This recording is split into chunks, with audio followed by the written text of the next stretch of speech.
So this video is sort of a follow-up video to my last video over the Sigma FP cinema camera. In this video, I wanted to do some lighting setups, kind of proper lighting setups with the camera to see how it performed in a controlled environment.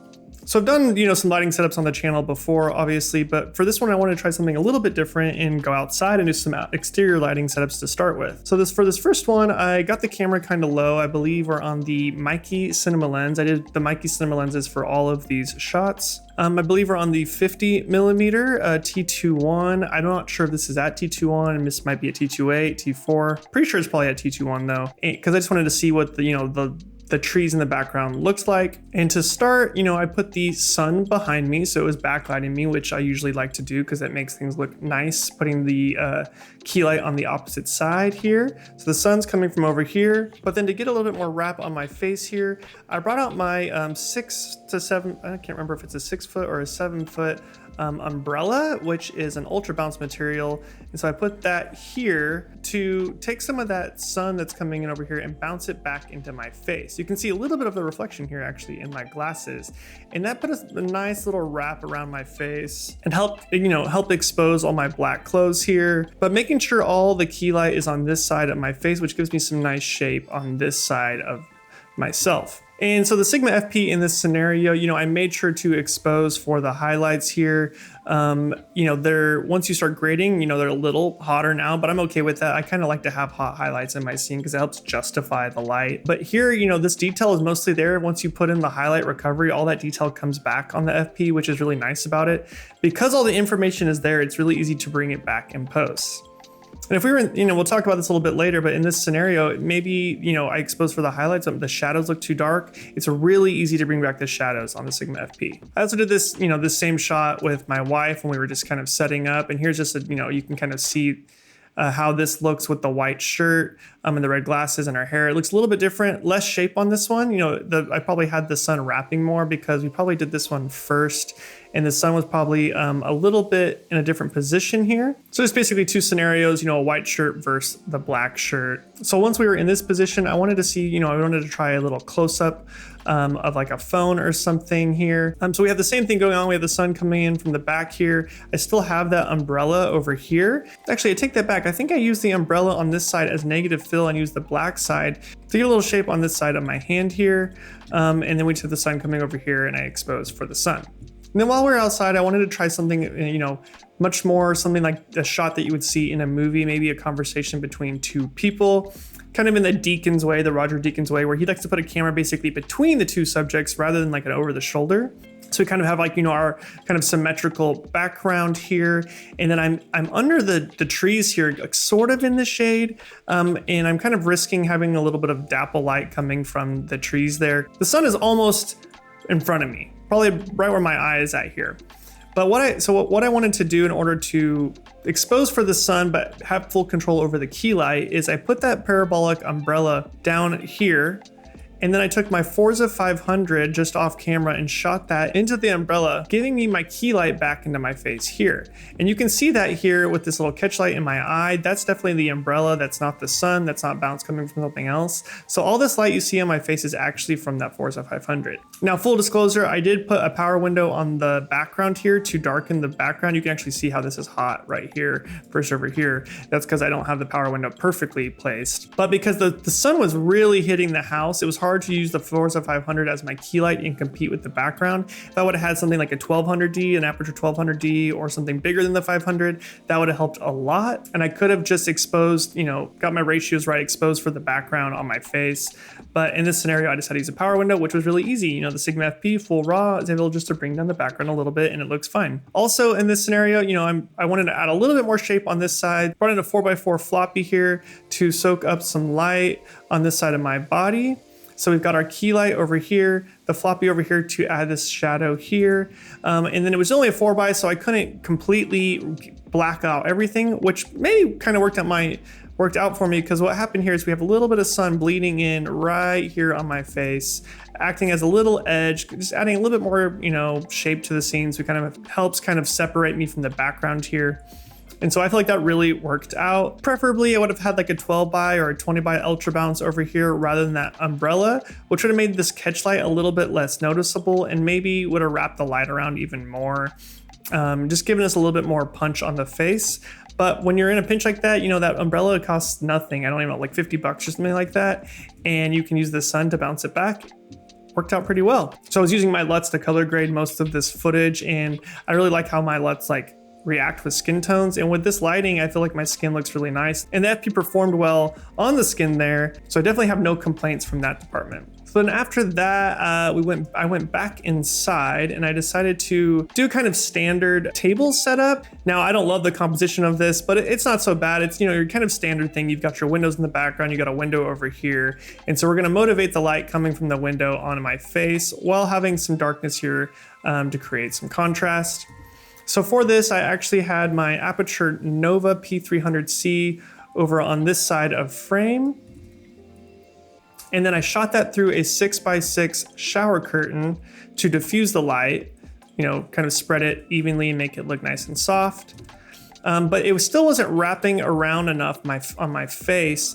So I brought in, you know, I had an Aputure 120D with a large softbox already set up in my room. So I brought that out and I basically put it right to the next of camera right here, pointing in at my face just to wrap that light around even more. That's a technique I've been using a lot more lately. Rather than using like a big soft source, just one single big soft source like a 6x, 8x, 12x. You know, if you only have a 6x and you want a little bit more wrap, you can do what I did here and you basically set up two lights, two soft lights, and you can control the intensity of both those lights to really get your ratios really nice on a face. Speaking of Roger Deakins again, something he does is that cove lighting where he kind of has multiple kind of light sources wrapping around a face. But when you do that, you can change the intensity. So maybe you want the one on the side here to be brighter than the one that you have right here. And so that's gonna make it where it looks like it's one source kind of falling off, you know, slowly across the face. But, you know, if you have enough light and enough people to set up, you could just put a 12 by up and it would probably do something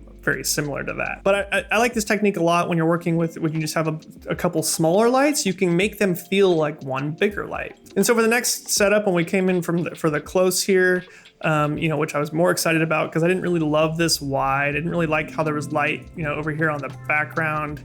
And I just didn't like the composition that much. And by the way, I did mostly exposed for these windows and I just did the highlight recovery in post in DaVinci Resolve, and that brought back a lot of that detail in the highlights.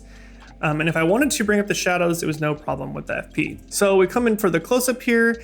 Like I normally do on a close-up shot, I was able to bring in my light sources, so I brought that 6x in even closer. I believe I flipped the Aputure Nova around and shot it into the wall initially, and that kind of made it even softer, like a book light. So this is a really soft light here, and then I still have that softbox right next to camera, also acting as some wrap.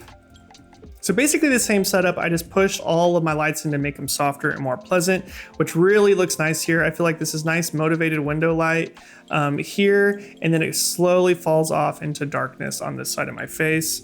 Really like how that looks. Once again, still have this exposed for the background. Also, I forgot to add, I have this a lamp on in the background just to give a little bit of contrast and some interest. I believe we're on the Mikey 35mm T21 here. I'm not sure if I'm wide open. I feel like I am wide open on this one.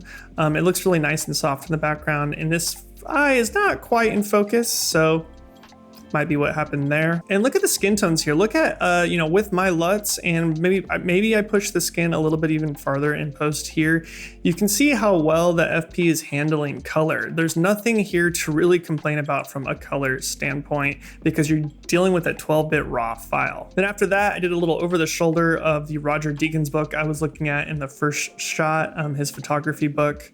And really this one, I believe the goal here was just to make sure that there didn't have too much highlight on the table or on the white pages here. So I basically kept the same setup, but I believe I made sure that the Nova, I might have pulled I think I pulled the 6x out of frame and just kept that Nova bounced into the wall here, which made it really soft and not too intense coming over down from this side of the frame. And of course I kept it on this side of the frame, which gives me nice shadow here and, you know, shape on this side of my body. Still on the 35 here, maybe the 24. No, it's a 35 millimeter for sure. It looks really wide on that full frame sensor. If you're a filmmaker, cinematographer, photographer, or anything really, you're probably going to need a place to put your work online. And that's where Squarespace comes in. Squarespace is an all-in-one platform to present your work online. Now, I've been using Squarespace for a better part of a decade now, and I've always loved it because it makes it super easy to quickly customize my website on the fly. Obviously, you can embed videos on there, upload photos, create contact forms. The options are really endless. So if you're anything like me and you need to present your work online, well, you can just do that with Squarespace. Click the link in the description to get 10% off, and I want to thank Squarespace for sponsoring this video. After that, I just wanted to kind of start experimenting. So I put the 24 millimeter on the Sigma FP, and I wanted to try to see what the camera would do if I just had a lamp on in the room and I shot with that dual gain ISO and I switched to 3200 ISO. Didn't work out super well for me because what happened was even this lamp at the lowest setting, the 3200 ISO clips those highlights really fast. So your latitude's really moving around when you use that 3200 ISO, and so I wasn't able to do that. So I kicked it back over to the regular ISO switch and lowered the ISO quite a bit. Kept this light on, which this light is still clipping. Either way, I was not able to expose perfectly for this light. And then I put the Aputure Nova right out of frame over here, and I shot it into the ceiling here and let it bounce down, fall down, like it's like as if the light's all coming from this lamp, all motivated from the lamp. I believe that was at 3000 Kelvin. I'm probably somewhere around 4500 Kelvin on the camera to give it a nice kind of, you know, warmer look on my face. And then with my LUTs, they already kind of pushed the skin a little bit more orange. And so that's what you're seeing here. That's why I look super tan, even though I don't really look like that all the time. And that's just falling down off the ceiling nice and soft. And I believe I probably didn't have that turned up very bright. I wasn't perfectly sharp here. I had a little sharpening in post to kind of get my eye back in focus, but you know. Then after that, I wanted to try a setup that I haven't really done on the channel before, or even like on a project before. I was like, what's a setup that I haven't really had to do for a project or something like that that I could just try here? So with this, I parked my car in the back of my house, and then I waited for the sun to go down. I actually tried to do some car stuff when the lighting a little bit brighter outside, but I didn't love the look of it. I wanted to try something a little bit more moody and still wanted to try out that 3200 ISO on the camera. So for this one, I put on these practical lights in the background to make sure I had some color contrast, those are just practical lights. There's no video light in the background there. And then I'm on the 50 millimeter Mikey at T2.1. And then I brought out the umbrella again, and I put the umbrella really high in the sky here. And then I took my Nova P300C, the Aputure, and I bounced that up into the umbrella, which then soft light kind of came down on my face. Now we're only talking a 6 foot, 7 foot light source that's boomed up pretty high in the air. So it's not super, super soft. You know, I have quite a bit of, you know, contrast coming down here on the side here. But I think it looks nice. I think probably if I were to do this again, I would either soften that with another, you know, piece of diffusion, which was kind of hard to do on this wide to begin with because I didn't have enough gear to really get everything out of frame. Maybe I would have put the key light maybe behind the car instead, and then had some sort of bounce over here to just have a little bit more softer wrap overall in the scene. But I think this looks really nice. I actually kind of like the contrast for a certain look, you know, maybe a more commercial edgy look. And then I wanted to go in for a close-up.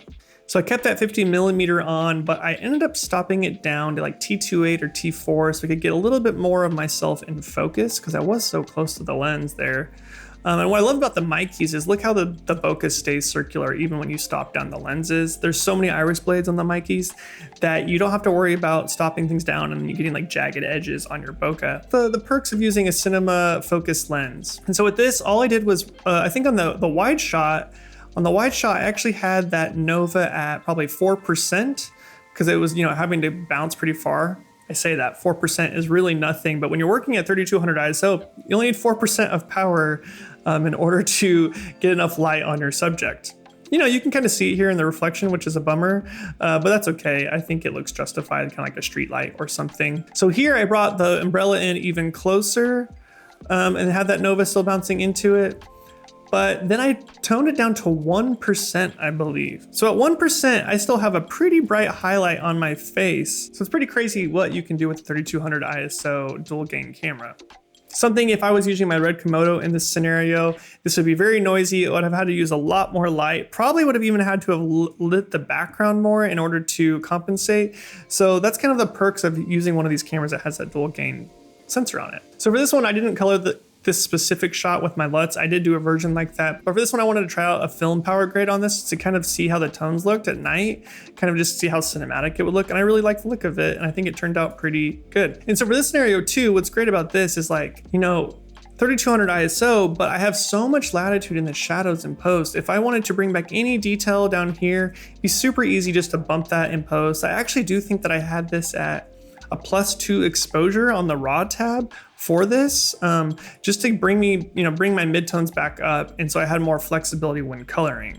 So really, you know, if you're looking to get a camera right now, the FP is not a perfect camera by any means. And, you know, on my last video, when I had some people in the comments were still talking about the flaws of it, which I thought was kind of silly. Yeah, it has flaws. Every camera has flaws, but I think the main takeaway here is it's only $1,500 and you're getting so much image quality. So even a $6,000 camera is going to have, you know, some downsides. It might have internal NDs and a really nice like menu system and stuff, but it's going to have it. Maybe the image quality is not going to be as good as this. So if you're looking for a camera that can do everything, you're going to have to spend thousands of dollars more to get that. But if you want something cheaper that just has high image quality that you can kit out yourself, the Sigma FP might still be something to consider in 2022. Well, if you have any questions about the lighting setups or any of my settings on the camera, let me know in the comments below. And as always, until next time, guys, I'm Spencer Sakurai. See ya.